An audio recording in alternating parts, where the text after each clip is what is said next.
전환기 강사님이 선명하게 윤석열 대통령 그 이제 좀 보호하고 싶은 마음은 저는 진정성이 있다라고 생각하는데 네. 그럼으로써 당의 확장성을 가두면 네. 누가 제일 피해를 보느냐 이 말씀을 드리는 겁니다.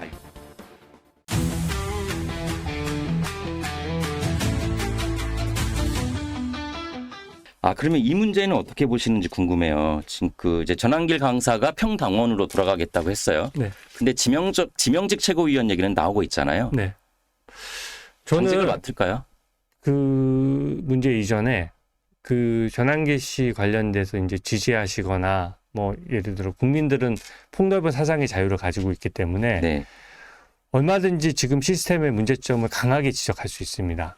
근데 정치인이 되면은 사실은 이제 당에 미치는 영향이라든지 네. 당의 어떤 정치 지형하고도 연계가 돼야 되잖아요. 근데 전환기 씨 같은 경우에는 이제 발언을 하시면은 이제 언론 보도에 보도가 되지 않습니까? 이제 정치인 반열로 봐야 되거든요. 네. 그러니까 예를 들어 국민의힘 의원이 똑같이 전환기 씨와 관련된 발언을 똑같이 했을 때 과연 그 발언이 국민의힘의 지지율 상승에 도움이 되느냐 이걸 보고 냉정하게 평가를 해야 되는 거고요. 저는 지난 탄핵 과정에서는 전환기 씨가 나서주는 것에 대해서 굉장히 감사하게 생각했고 그래서 좋게 얘기를 많이 했어요. 네. 근데 만약에 정치를 하실 거면 지금 만약에 예를 들어서 정치를 하지 정치 않고 지금 하고 계시는 거잖아요. 예, 정치를 실질적으로 나서서 할 거라면 음. 지금까지의 어떤 얘기나 논리들을 더 다듬을 필요가 있어요. 그래서 그게 현역 정치인들이 그 발언을 했어도 그 발언 자체가 더 많은 사람들의 공감을 일으킬 수 있는 정도의 발언이 돼야 되거든요. 네. 지금 전환기 씨 현상을 다 우려하는 것이 일정 부분 영향력이 있음에도 불구하고 현재의 유튜버에서 하는 그런 발언의 내용과 수위로는 이제 우리 당의 확장성을 좀 가로막을 수 있기 때문에 네. 저는 장동혁 대표도 그런 같은 고민을 할 겁니다. 네. 그래서 들어왔을 때 결국 당 지지율이 오를 거냐 떨어질 거냐의 문제잖아요. 네. 예, 그래서 정치인으로 지금 현재의 스탠스를 가지고 바로 들어왔을 때는 사실 여러 가지 문제점이 생기겠죠. 그래서 장동혁 대표가 그 부분은 고민을 할 것이고 그 전환기 씨 같은 경우에도 네. 전환기 강사님 같은 경우에도 본인이 평당원으로 돌아가겠다고 얘기를 했기 때문에 네네. 또 그런 본인이 얘기한 걸 그대로 하지 않을까. 의원님이 네. 이래서 인기가 많으시군요. 네. 교과서 같아요.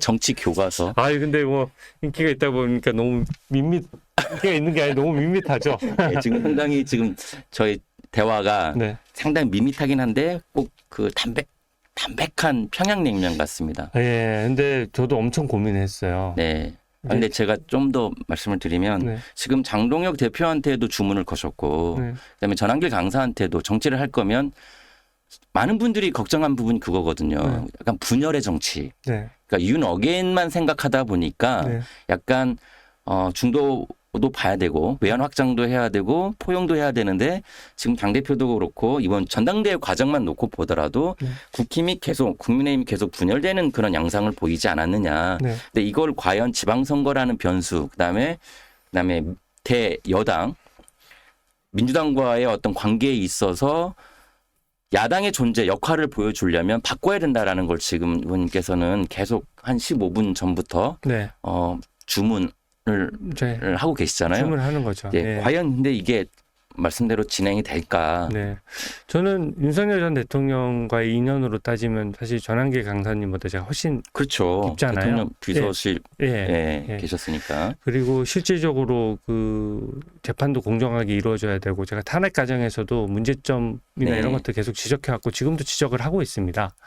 근데 이게 좀 이 재판은 정치적인 성격을 가지고 있어요. 그래서 국민의힘 지지율이 민주당과 비슷하다면 사실은 훨씬 더 공정한 재판이 진행되고 사실 그런가요? 예, 재판이 불구속 상태에서 재판이 진행 중인데 구속영장을 청구하는 경우는 일반 국민 입장에서 그냥 네. 평등하다고 봤을 때 매우 드문 일이거든요.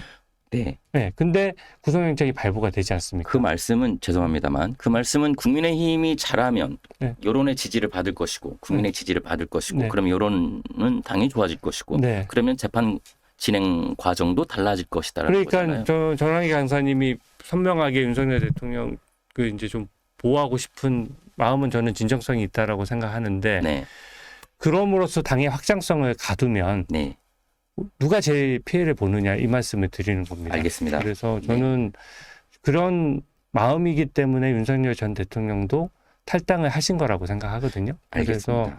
보수 진영이 어느 정도 목소리를 받고 힘을 받아야 이게 재판의 균형도 맞춰지는 거고 법치주의도 지킬 수 있는 거거든요. 네, 지금은 계속 어떻게 보면 정치적인 프레임에 걸려서 당의 확장성이 좁아지면요. 네, 오히려 바라는 바와 반대 방향으로 갈 수 있는 겁니다. 저는 그걸 우려하는 거죠.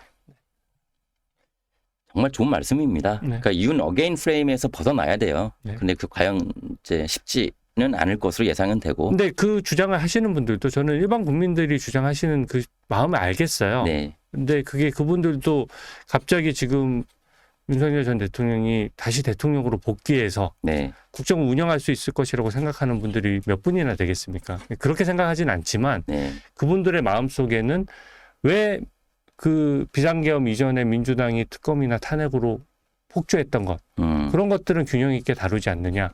왜 이재명 대통령은 재판을 받지 않느냐?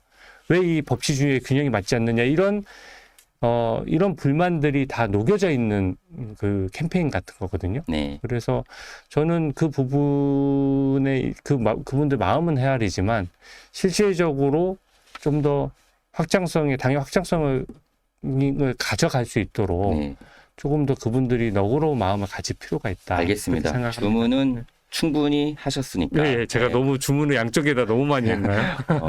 그 당대표 되자마자 이런 주문을 받으면 부담도 많이 되실 것 같은데 아무튼 그게 똑같은 옳은 고민을 할 방향인 거라고 것, 생각해요. 네, 옳은 똑같은 고민을 할 방향이고 거예요. 똑같은 고민들을 다들 하고 계실 거라고 보고요. 네.